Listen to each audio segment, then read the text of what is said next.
currently have great ties with Teyana Taylor, recording artist, and also you once had great ties with R&B superstar Rihanna, or pop, because I don't want to get shaded. People might say she's more pop than R&B. Right. So, okay, so, this was like over the winter season of, a few months ago. Late October, early October, yeah, you would know because I mean your name was thrown into the mix on social media, and then for those who knew of you as bloggers, mentioned you by name as being part of it. Now the way we know it is Teyana did a video, I guess, on Instagram where she sang an Anita Baker song. Right. And then maybe a few days to a couple of weeks later, Rihanna's hairstylist, the guy, put on a wig that looked similar to like Tiana's signature hair, and sang the same song, and everybody was laughing like it was a joke. And then Teyana caught feelings, and then the war words happened. Since your name was thrown in the middle on both sides of the cam, am I accurate with the story, or is there's more to it? Yeah, accurate. So far, it's accurate. I mean, before becoming Tiana's publicist, I was her friend first, and the same with Rihanna. I never really had like let's say a permanent position here. It's always my relationship with Rihanna has always been friend, so an industry friend anyway. Not like I've known her from childhood. I've just known her for being in the industry and being at parties and same events and then having the same circle of friends. So and then being a party promoter as well. My upcoming, I did have her host a couple of parties in the beginning during the Good Girl Gone Bad days and when I was my days at Def Jam as well. That what was the question again? Was the beef all about them mocking her? Absolutely, Okay. it was about mocking her. I mean, let's not try to play blind to this. And it's not me choosing sides. It's me because I'm very neutral in the whole situation. Like I'm not choosing sides. I mean, I still love Rihanna to this day. I bump Rihanna. I jammed to her in the club. There's nothing personal against Rihanna. But you can't ignore when someone's being a bully. And it's not like Teyana Taylor's the first victim. You have Ciara. You have Cassie.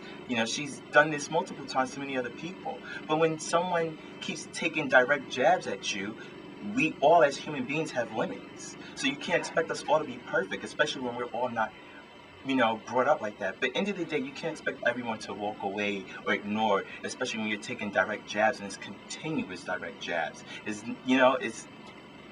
You should expect eventually you're going to stand up and speak for yourself. Everybody's not punks. A lot of people don't, a lot of people like to stick up for themselves. Speaking about Teyana Taylor specifically, she's a young lady that speaks for herself. And I respect everything that Teyana Taylor stands for. And I stand behind Teyana in this situation 100% because at the end of the day, she was being bullied. Did Teyana take it a little too far? Maybe. Did Rihanna take it too far? Maybe too. But at the end of the day, I don't think Teyana Taylor handled this situation wrong in any manner.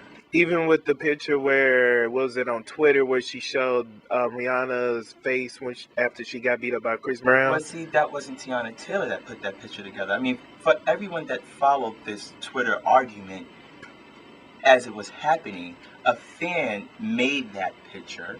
They took Floyd Mayweather and Pacquiao's fight. They put Tiana's head on Floyd Mayweather and put Rihanna's mugshot on the Pacquiao guy, the loser of the fight.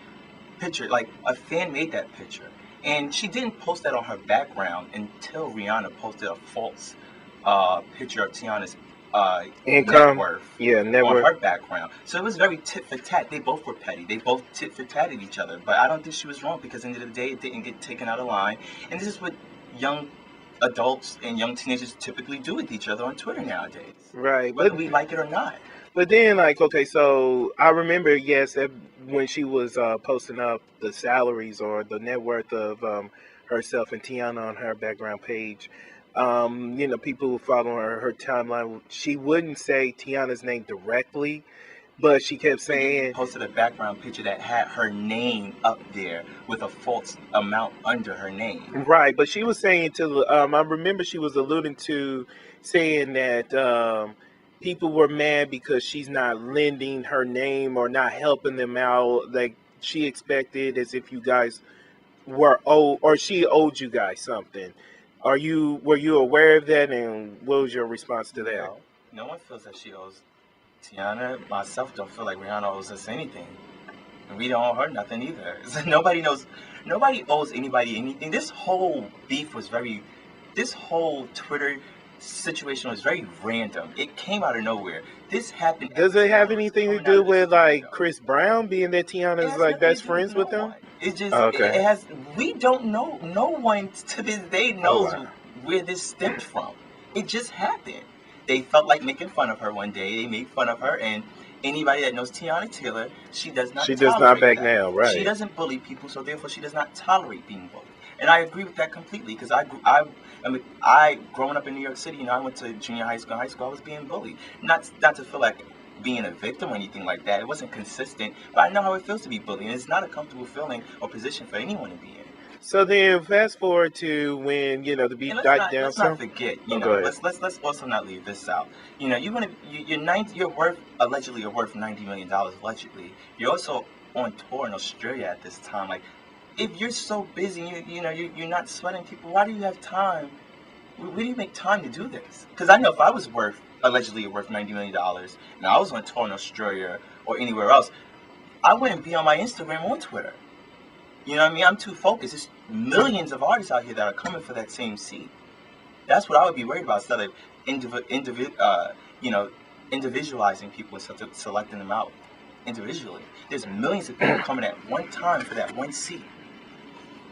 So I mean, but with that said, as the beef kind of like died down as far as like between them two online, there was a protest that started online. I think it was petition.org, where fans of the Navy or Rihanna's fans declared or they protested that Reebok, I believe, who Adidas, who Teyana had a sponsorship deal, drop her from sponsoring her, and then there was an announcement like a week or two later saying that the partnership between Teyana Taylor and Adidas was no more. It was reported, not just by fans, but even by social media and bloggers, that it was due to the pressure coming from that picture she posted of Rihanna being bloodied up. I reckon that you might have some insight to that. But no, that petition had nothing to do with Teyana Taylor separating her with leaving Adidas. That just something that can't. That's an insider situation that no one, that's just an inside thing. That petition had no effect on Teyana's endorsement deal whatsoever. It just didn't work out. It just didn't work out. Okay, so I mean, there you have it. What is your current relationship with Rihanna? And then also, I noticed some of the fight was with Melissa Ford too. So there was some personal relationship with her too. Nothing personal. End of the day, I was protecting not only just my friend but my client. And again, it's nothing personal, so I'm not going to use the title friend in this.